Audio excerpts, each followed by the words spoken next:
I'm Lauren with indoorgardening.com, and today we're going to talk about making a plant wish list.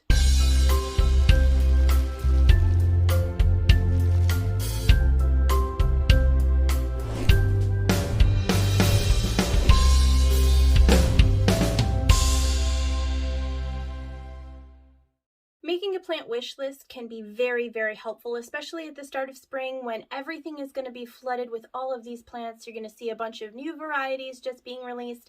You're going to have to choose between indoor gardening and outdoor gardening and all of your planty projects that you want to accomplish, because we all have these wonderful ideas of all of these planty things we would like to do and all of these beautiful plants that are now tempting us for us to be able to get, especially since we can now order online and overseas.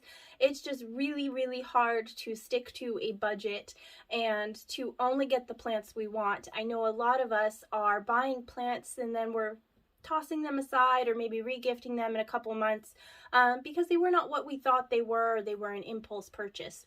So in order to fix these type of issues, we are going to go ahead and make a wish list.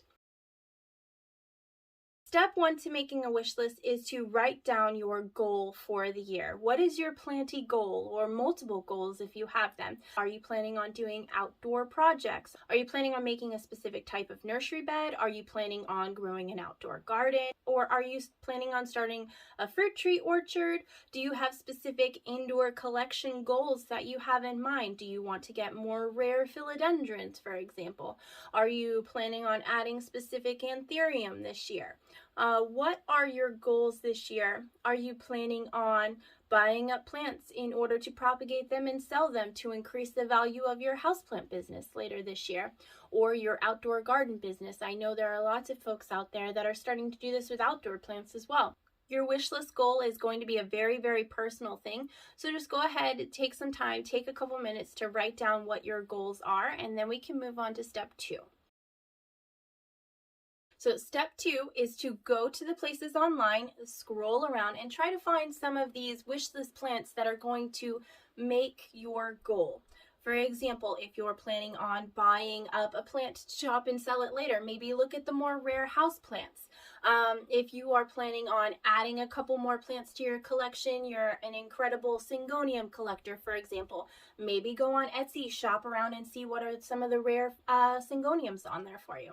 If you are planning on growing your fruits and vegetables, maybe scroll through your local Facebook page, see what's kind of growing on there. What are people really talking about? You can also look and see what grows best in your area. Start adding those plants in there as well. Are you planning on having a very big, full, bushy garden bed? Maybe go and look at some of your local nursery shops or some online nurseries and just kind of get a general idea of plants that are going to be making your criteria. Or maybe just see some plants through Instagram that just make you go, oh my gosh, I need that. I think we all have one or two on our list that are like that.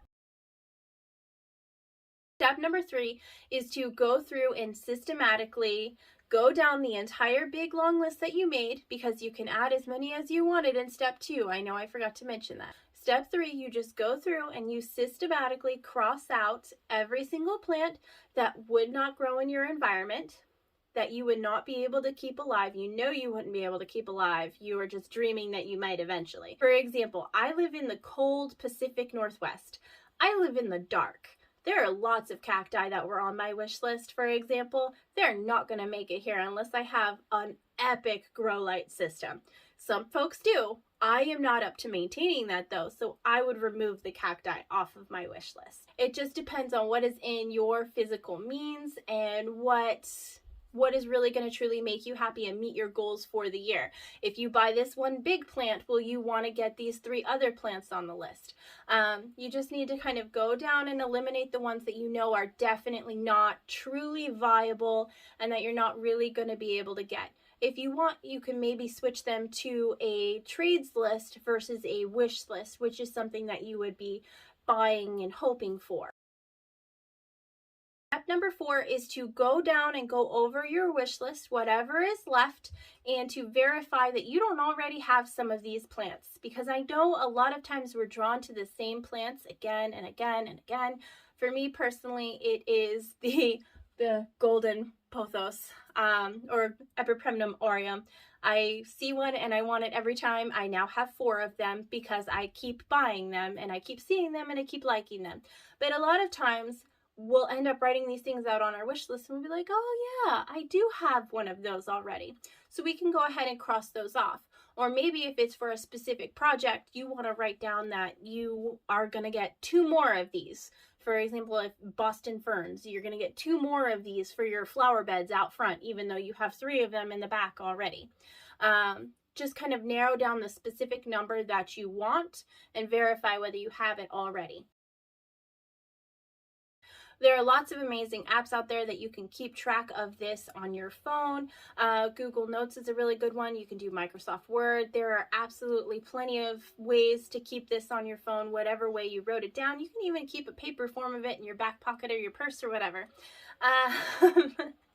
You just want to make sure that you keep that handy so while you're out shopping, you can cross off the ones that you're getting so you don't end up, again, double buying, or it's a way to kind of keep you on the straight and narrow if you're really truly worried about that. Whatever way you keep your wish list, hopefully it helps you keep on the straight and narrow and get the plants that you actually truly want this year instead of just buying all the plants like we love to do. Make sure you check out indoorgardening.com while you wait for our next video. There's lots of information there for you. We're always happy to help. Thank you so much for watching and we'll see you in the next one. Bye!